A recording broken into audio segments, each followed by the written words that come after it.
Assalamualaikum Waalaikumsalam warahmatullahi warahmatullahi wabarakatuh. wabarakatuh. Eh, Baiklah, perkenalkan kami dari kelompok 10 em, akan mempresentasikan tentang surat izin usaha yang beranggotakan saya sendiri yaitu Dwita Afridiasari dengan NIM 2205911 dan teman saya yang bernama. Saya Muhammad Fabel dengan NIM 220591163.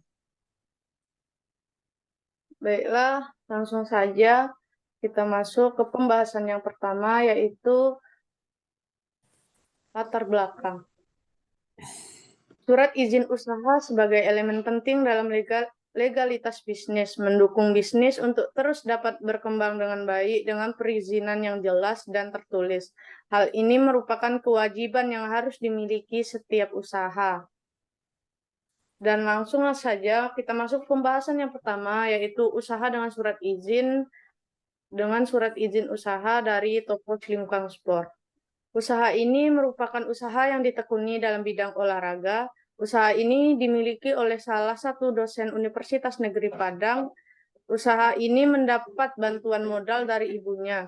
Usaha ini berdiri sejak tanggal 17 November 2013. Usaha ini merupakan usaha milik pribadi. Awalnya toko olahraga kecil dengan modal awal yaitu 2 juta rupiah. Dan sekarang sudah mempunyai 3 cabang toko. Toko ini memiliki perizinan usaha dalam bentuk perizinan secara tertulis. Maka dari itu, usaha toko Slimkang Sport ini memiliki akses hak izin usaha yang dapat membuat usaha ini resmi. Dan pembahasan yang kedua yaitu usaha tidak dengan surat izin usaha. Yang kami ambil yaitu Siomay Mang A yang berada di wilayah perkarangan Universitas Negeri Padang. Usaha ini merupakan usaha dengan konsep menggunakan motor atau asongan, tidak memiliki tempat usaha yang menetap, akan tetapi menggunakan motor dan gerobak sebagai media untuk jualan. Usaha ini mulai berjalan sejak tanggal 5 Mei 2019. Usaha ini bukan merupakan usaha milik pribadi, akan tetapi memiliki juragan siomay sehingga harus menyetor setiap harinya. Modal awal usaha ini sekitar Rp1.750.000. Baiklah, pembahasan selanjutnya akan dibacakan oleh teman saya, Pabel. Kepada Pabel, saya persilahkan.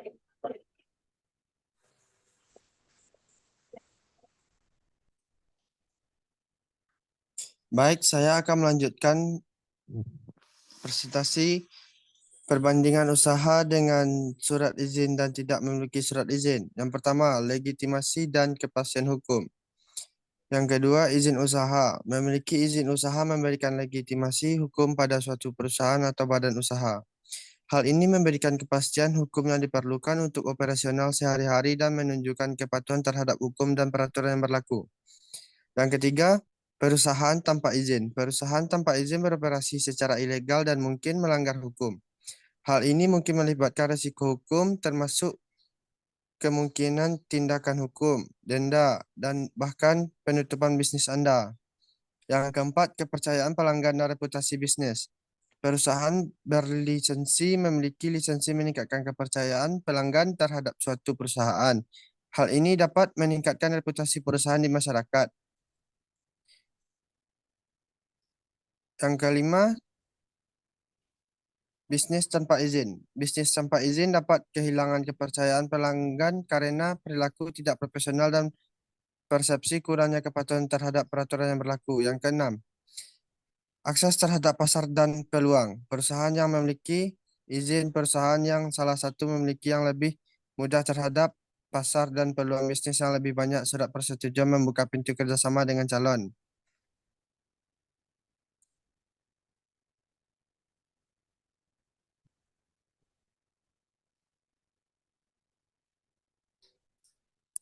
Baik, selanjutnya penutupan kesimpulan. Membandingkan bisnis yang berlisensi dan tidak berlisensi menunjukkan keperbedaan yang signifikan dan mayoriti perbedaan yang signifikan dalam operasi bisnis. Di sisi lain, beberapa perusahaan telah memperoleh izin usaha dan dengan bertindak berdasarkan legalitas yang jelas dan mematuhi peraturan hukum yang berlaku. Mereka mampu menjamin kepastian hukum dalam kegiatan usahanya. Bisnis-bisnis ini dapat diandalkan secara hukum dan memiliki reputasi yang baik di kalangan masyarakat dan pelanggan. Hal ini akan memungkinkan akses yang lebih luas melalui kerjasama dengan berbagai pihak seperti investor, mitra bisnis, dan pelanggan sehingga menciptakan peluang bisnis yang lebih besar. Sebaliknya, ada pula perusahaan yang beroperasi tanpa memperoleh izin usaha. Mereka lebih rentan terhadap konsekuensi hukum jika melakukan aktivitas ilegal.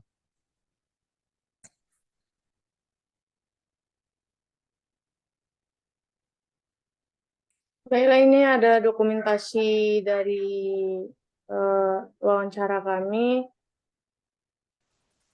Dan yang terakhir yaitu ada daftar pusaka. A. Permata DKK 2017, penetapan upah minimum oleh pengusaha bisnis kuliner yang memiliki surat izin usaha di Kabupaten Jember. A. A. Priyono Al-Qodiri, Jurnal Pendidikan Sosial dan tahun 2021. Pertanggungjawaban pidana pelaku penangkapan ikan tanpa surat izin usaha perikanan ditinjau dari Undang-Undang Perikanan.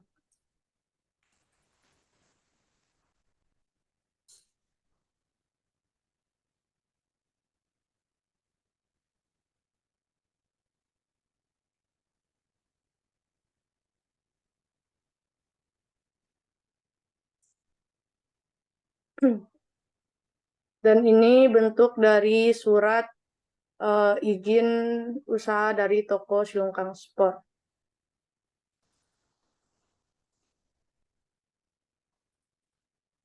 Baiklah, mungkin hanya itu yang bisa kami sampaikan. Jika ada salah dalam penyampaian atau kata, saya mohon maaf saya Dwi Afridiasari dan teman saya Muhammad Fabel,